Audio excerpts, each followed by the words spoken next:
Thanks for joining me. It's the Golf Kingdom. I'm your host, Rob Strano, and we've got a fabulous show to help your game. Let's bring in our blueprint here. So our blueprint is, what?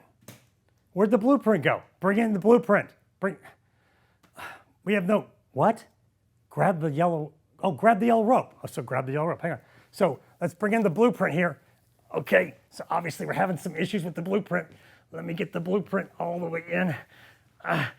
Okay, blueprint's in. So here's our show. We start off with build it. I'm gonna give you a couple things to help your transition in the downswing become right. And then we're gonna visit the golf matrix and work on your wedge game. In the middle section of the show, it's just hot air, where I talk about things that are hot air in golf and a trip to the Golf Kingdom library. And in the bottom part of the show, it's Rob's Right. And as always, we're gonna close with a time to rise. Geez, well, I hope this isn't indicative of the way the rest of the show is gonna go, but we're gonna close with time to rise. Are you ready? Because it's time to build here in the Golf Kingdom.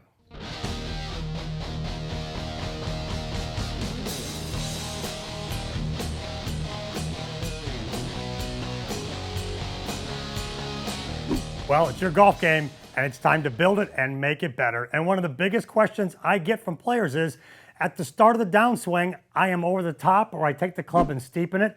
How do I fix that? Let's explain it first. Let me grab a golf club.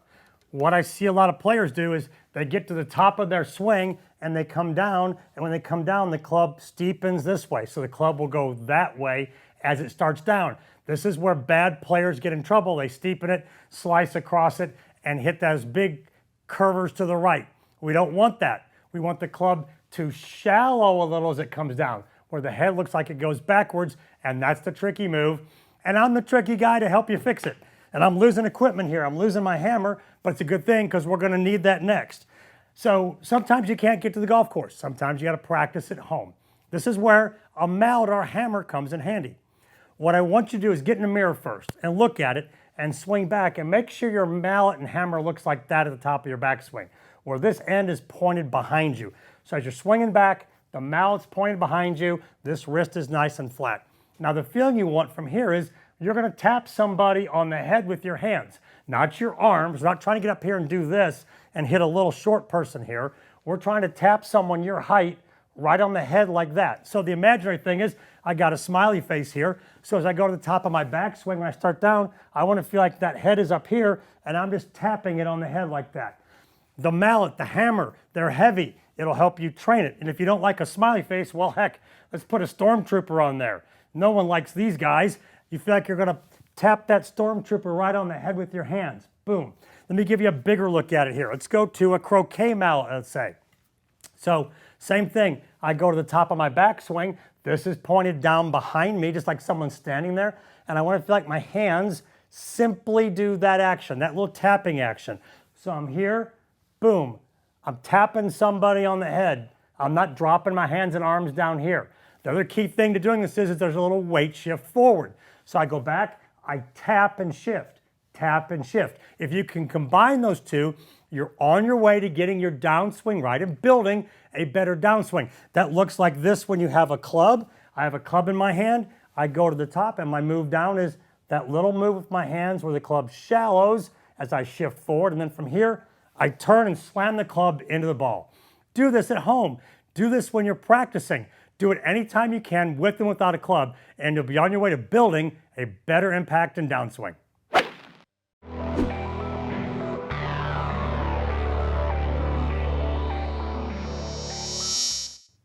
Come on, it's time for the golf matrix. It's the time we look at the data of golf, the numbers, to help you with something specific in your game. And it's wedges is what we're going to talk about. Yeah, that 40, 50-yard mystery zone you have in your game. Maybe you've played a hole where you've hit two glorious shots, 450 yards, and now you've got 50 yards and you go, you know, I'm just going to take a little small version of my full swing, and we go back and we turn our hips through aggressive and you knock it over the green, you blade it over the green, or you stub it and you come up 10 yards short, and then you stub it again. Well, I got the data here to help you fix that shot. Now we're going to look at Cameron Smith, who just won the Players, and Steve Stricker, who is notoriously one of the best wedge players on the planet. So both of them, great wedge players, and we're going to look at their data with the SwingBox AI information. So let's bring up video number 1 here. So video number 1, Cameron Smith. So we're going to take it, play it, let him go back to the top of his backswing, and we're going to stop it right there. Stop him right there, okay? So what you notice in the data here, as you look at his numbers, the chest has turned a lot and the hips have turned a little. So that's normal in the backswing. We should have a lot of chest turn, a lot of hip turn. But what happens next is the big key. And what you notice other things here is you look at the sway and the data there on the hip sway and the chest sway, he hasn't moved off the ball a lot. He stayed pretty much centered over it. So now let's hit play again. We're going to watch him come down to impact. So he's at the top, he's got lots of chest turn, the hips have turned, and he's going to play. And now he's going to start moving down to impact. And what you're going to see is the chest is going to catch the hips. So stop it right there. So now he's at impact. Look at these numbers. They are almost equal now. So when you looked at the top of the backswing, we had a ton of chest turn and very little hip turn. And now coming through, the chest has turned a lot and the hips have just ridden along and they have allowed the chest to catch up. And now when we hit play again, what you're going to see is as he goes through, you're going to see the chest to continue to go through and carry the hips through the shot as he goes through. Look at the numbers. The chest continues to go and the hips just kind of casually come along. Hit play again. Here we go. Steve Stricker, one of the great wedge players in golf. As he goes back, we're going to watch the chest and hip data again.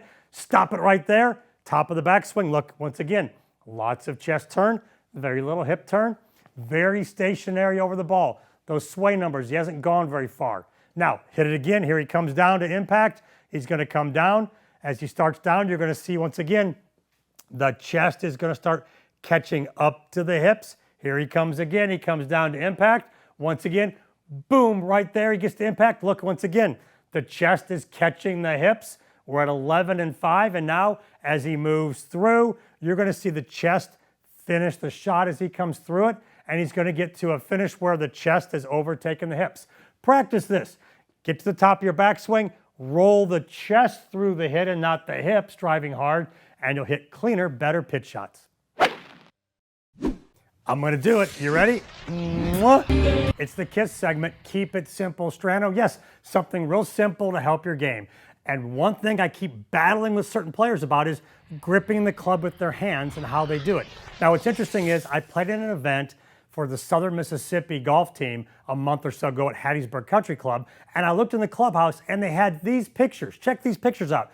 This is Byron Nelson from like 1934 giving a clinic there, and he's showing them his grip. And look at his hands. This next picture, check this out. We're going to zoom in. Look at his hands, how his fingers are curled, and he's got a gap here. So see the gap? Next picture is my hand, and I took this picture because when I talk about grip, look at what my hand does. See that? If I say grip, I do that. My hand naturally makes that shape of how it fits on the club. There's that gap, and that's what slides down there.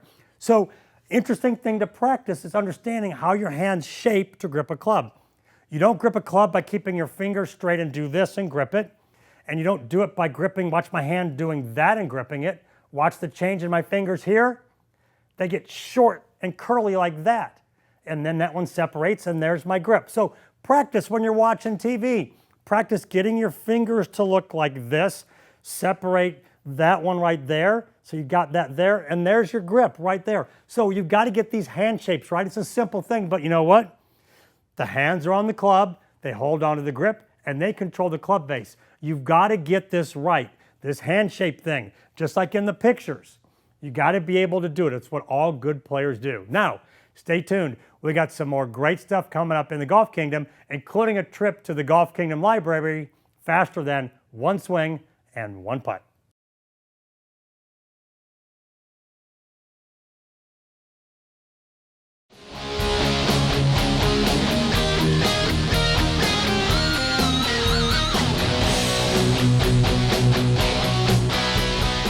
Welcome back to the Golf Kingdom, and it's time for Just Hot Air, brought to you by our friends at Executive Air. Be sure to visit them for all your heating, cooling, and refrigeration needs.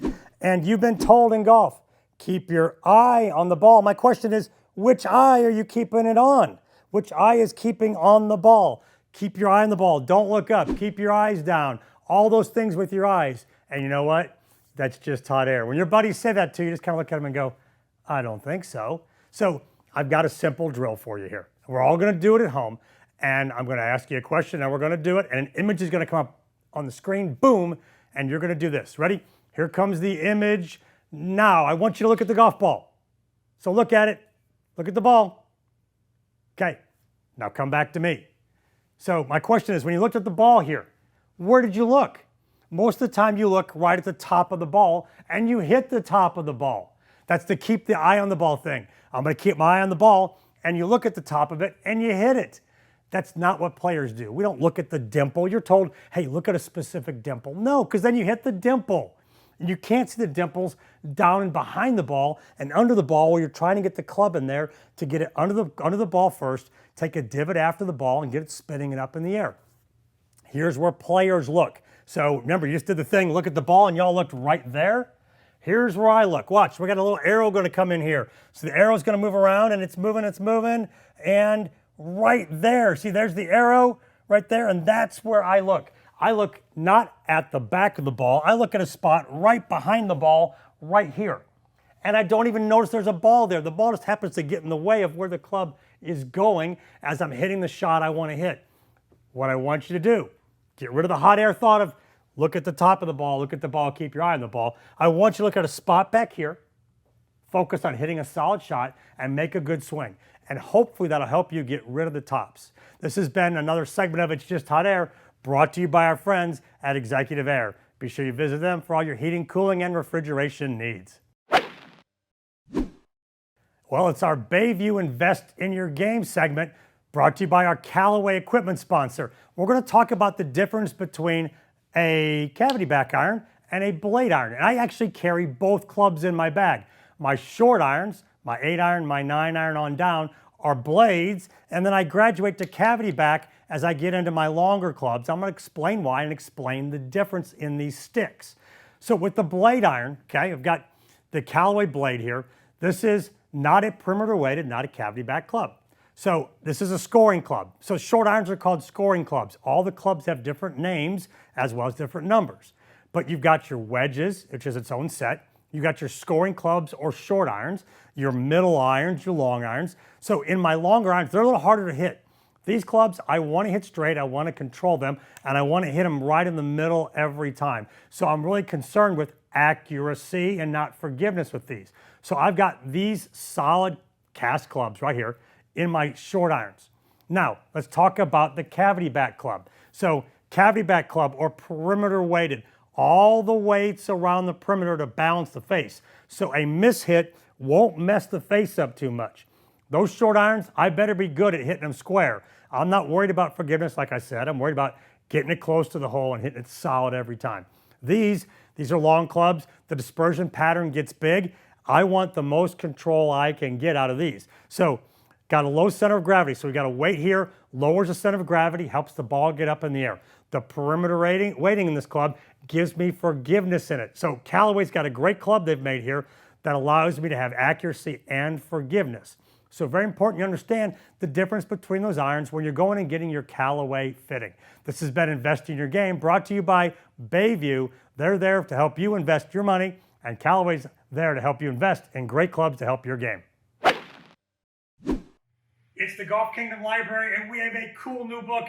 Yes, over 500 pages of never-before-seen pictures from the PGA Tour Vault. Yeah, Vault Media has this great book, and we're going to dive into it and find some stuff to help your game. So let's get this book open and get after it. Well, now that we've gotten the book out of the library, let's delve into the book and see what we can find. So as we turn the pages of the book, the pages are going by. What are we going to stop on first here?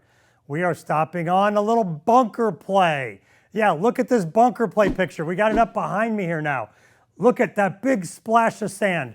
Well, I'm going to give you a bunker tip to help you here in the studio without having the bunker there. And it's how I want you to practice. So this big giant splash of sand he's making, yeah, it looks cool. It looks great in pictures, but it's not the best way to hit a bunker shot. When we hit a bunker shot, we want the ball to come out on a little splash of sand about the shape and size of your hand. How do you practice that? You practice that by getting in the bunker and getting set, and you're going to take the sand from right here and hit it over there. So you're going to take your little bunker swings, practicing hitting this little handful of sand over there. Do it 10 times. And then go over there and hit the sand from over there back over here. Hit the sand back and forth and learn how to make these nice little shallow clips through the sand and not these giant explosions. Now, turning the page again, we're going to get to our next section. We're going to talk about full swing. And the full swing thing we're going to focus on here is side bend. Side bend is not forward bend. This is forward bend this way. Side bend is this way. So I start off the swing forward bent, and when I swing down, I get side bend as I come through the shot. So I'm bent sideways this way. I'm not forward bent. If I am forward bent in impact with no side bend, it means I have no turn also. And in impact, we are turned through and we have side bend. Look at this one. Change the page again. We're flipping the pages and we're going to get to another guy who's got side bend. Look at this picture of side bend. As he comes through, you can see we have side bend coming through right here. The trail shoulders down, the lead shoulders up. I say this to my players. This is an easy way to think of it. When you go to look for the ball after you've hit it, with this shoulder down, this shoulder up, you want to be in this angle and not look at it like you're a spectator watching it. So if I'm spectating watching a golf shot, I am this way. Level, level, level. Come through and you want to be angle, angle, angle all the way into the finish and have the look of these side bent players, these great players from this great book at this angle. Do that and you'll improve not only your bunker play, but your full swing.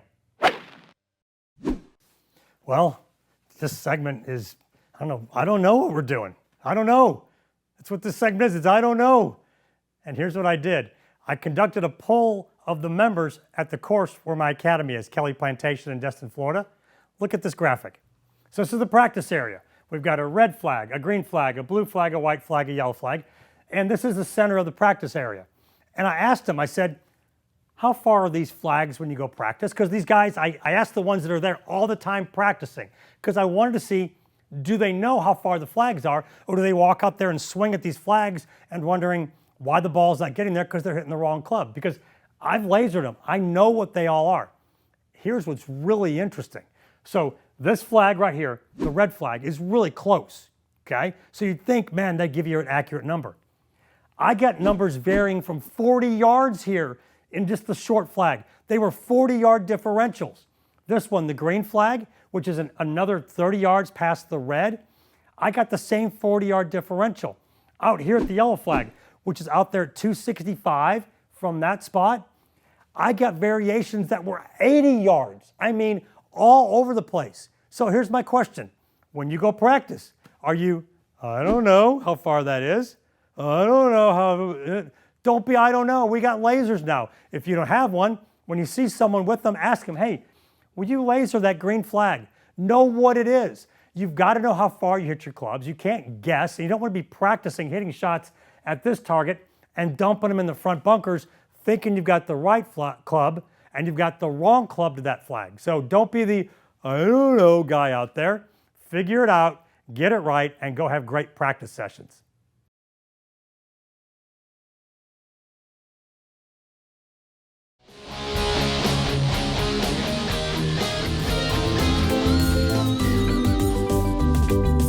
It's our Big Fish segment where we go big to help you understand something small. And here's what we've got in our Big Fish segment. We've got our big club and a big golf ball. So we're going to help you understand the club and how it relates to the ball in a big view so that when you have the little club and the little ball, you get it right.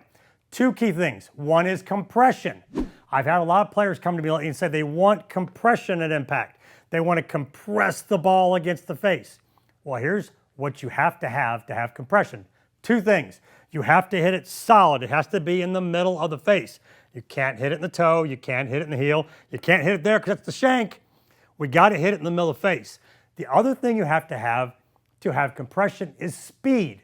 Now, I've had some slow clubhead players that maybe are a greater vintage in life say, I'm not getting compression. I'm not compressing the ball. Well, you know what? You can't. You don't have enough speed to compress it. You have deflection. The ball deflects off the club. You're not going to get compression. You're going to get deflection. We just want to have solid deflection, not unsolid deflection. Number one thing to understand right there. So there's compression for you. Now, let's talk about gear effect of the big club. So you'll see it in the slow motion video when you watch TV. The club will come into the ball and the player will hit the ball in the toe and the face will twist that way, or they'll hit in the heel and the face will twist this way. This is called gear effect. If you hit it in the toe, it goes that way. If you hit in the heel, the face turns this way. That's why heel shots, the ball will curve to the right if you're a right-hander, and toe shots, the ball will curve to the left. So whichever way the face goes, the ball curves opposite. That's why it's called gear effect. It's like two gears coming together this way, and they work opposite to make it work. Here's what I want you to understand about gear effect. If you don't hit it solid, don't immediately think, oh my gosh, I did something wrong with my swing. No, it might have been a good swing and you just mishit it. Hit another one, try to hit it solid, and see if you get a better result. So this has been Big Fish to help you understand small, simple things in your game. You've been waiting all show for this moment, haven't you? I know I have. It's this moment right here. Rob's right. That's right. Say it with me. Come on, say it. Rob's right. Say it. Come on, louder. Rob's right. Oh, it feels so good. Don't you feel nice and warm all over? Rob's right. And you know what? That was a golf lesson where I was right. So the question is, what was I right about this time? Well, here's what happened. This player's in a lesson with me, and they're set up, golf balls ready to be hit, and they take a practice swing, and they wobble off balance. And they immediately walk in, and they go to hit it, and I go, wait a second. Are you going to take a practice swing where you wobble around like a drunk old man afterwards and then walk in and hit it? And he started laughing and he goes, no, you're right. I should probably take a practice swing. It's a good one. I said, yes, Rob's right. Say it again, louder. Yeah, Rob's right. You feel tingly, don't you? Yes, Rob's right. When you take a practice swing, you shouldn't swing and stagger. You shouldn't finish the practice swing. And then I see players that they'll kind of walk because they're falling over. So they'll take a practice swing, be off balance, and then they'll kind of do that and make it look like they're walking into the shot. You're not tricking me because I'm always right. Watch yourself.